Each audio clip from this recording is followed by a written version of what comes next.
Mabilisang balitaan, komprehensibo at totoo sa loob ng 1 minuto.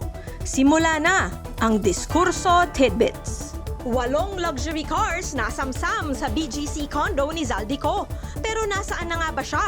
Nababagalan ka ba sa hustisya o nananalig ka sa tibay ng due process? Bilyon-pisong proyekto ni Villanueva, doktor para sa bayan o doktor para sa bulsa? Tiwala ka ba kay Joel o duda ka na panibagong ghost na naman ito na magmumulto sa atin? Bangga mi modus sa Commonwealth Avenue sa Quezon City, iniimbestigahan ngayon ng pulisya. Ganyan na ba talaga kahirap ang buhay ngayon? O sadyang dumarami lang talaga ang mga tamad na mandurugas? Bansa for sale! Trump babayaran daw ang mga citizen ng Greenland ng $10,000 to $100,000 each.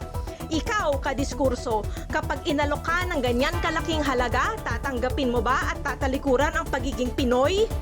Balitang mabilis, komprehensibo at totoo.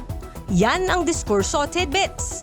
Basahin ang tungkol sa lahat ng yan at sa marami pang ibang nakatutuwa at makabuluhang balita sa diskurso.ph.